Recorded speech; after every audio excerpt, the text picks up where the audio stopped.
మహిళల కోసం central bank of India ఇప్పుడు మీకు అందిస్తోంది గృహ రుణం. అతి తక్కువ వడ్డీ రేట్లకే ప్రత్యేక సెంట్ గృహలక్ష్మి. పూర్తి వివరాలకు వెంటనే సంప్రదించండి 18003030.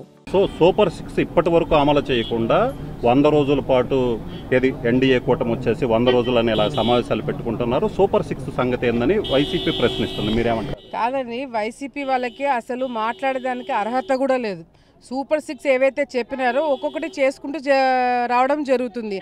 పెన్షన్లు ఏదైతే పెంచుతామన్నామో వెంటనే పెంచడం జరిగింది. డిఎస్సి మీద సంతకాలు పెట్టడం జరిగింది.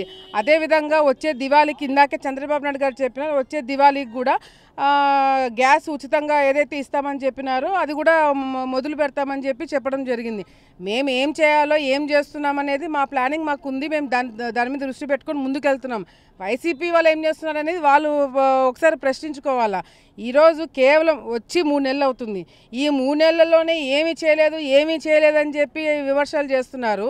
5 సంవత్సరాలు అధికారంలో ఉండి అన్ని విధాలుగా గెలుచుకొని ఏది ఎమ్మెల్యేలు ఎంపీలు అన్నీ గెలుచుకొని కూడా ఏ ఒక్క పని కూడా చేయలేదు, చేత కాలేకుండా ఇండ్లలో కూర్చున్నారు. ఇప్పుడు వాళ్ళు మా మీద విమర్శ చేసే అర్హత కూడా కోల్పోయారని చెప్పి కూడా తెలియజేసుకుంటున్నాం. అంటే మొన్న జగన్ కూడా గుంటూరు వచ్చిన సమయంలో జైలుకి వెళ్ళి నందిగం సురేష్ని పరామర్శించినప్పుడు కూడా టీడీపీ నేతలు కక్ష సాధింపు వైఖరి అవలంబిస్తున్నారు, మా ప్రభుత్వం వస్తే టీడీపీ వాళ్ళని ఇదే జైల్లో పెడతానని చెప్పారు. సో ఏమంటారు? జగన్మోహన్ రెడ్డి గారు కలలు కన్నారు, ఏమని మళ్ళీ గెలుస్తాము, మళ్ళీ అరాచకాలు చేస్తాం, మళ్ళీ ఇది చేస్తామని చెప్పి.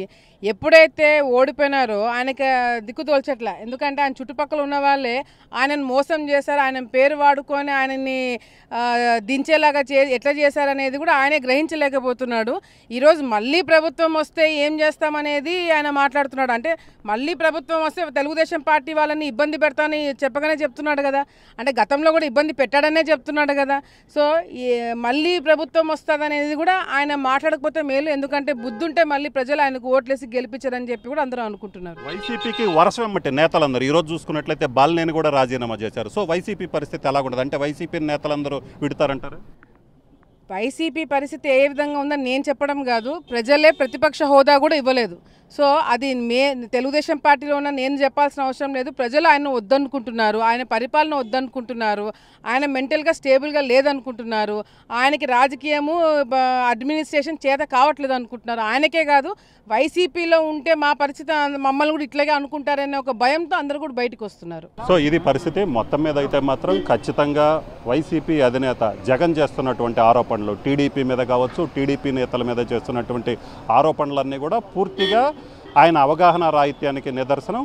ఖచ్చితంగా తెలుగుదేశం పార్టీ అయితే మాత్రం కక్ష సాధింపు వైఖరి అనేది ఉండదు. గతంలో ఆయన చేసినటువంటి కక్ష సాధింపు వైఖరినే మళ్ళీ ఆయన చెప్పుకుంటున్నట్టుంది. ఖచ్చితంగా ప్రజలకి మళ్ళీ ఇంకొకసారి వైఎస్ జగన్కి అధికారం అయితే కట్టబెట్టడం అనేది కళ. ఖచ్చితంగా వైసీపీకి సంబంధించి చూసుకున్నట్లయితే నేతలందరూ వరుస వెంబటి ఆ పార్టీని వీడి వెళ్తున్నటువంటి పరిస్థితి ఉంది. వైసీపీకి అయితే భవిష్యత్తు లేదని అఖిలప్రియ చెప్తున్నారు. కెమెరామెన్ సిద్ధుతో రామారావు, ఆర్టీవీ, మంగళగిరి నుంచి. మరిన్ని వీడియోస్ కోసం ఛానల్ ని సబ్స్క్రైబ్ చేయండి, లేటెస్ట్ అప్డేట్స్ కోసం వాట్సాప్ ఛానల్ ని ఫాలో చేయండి, అండ్ లింక్ డిస్క్రిప్షన్ లో ఉంది.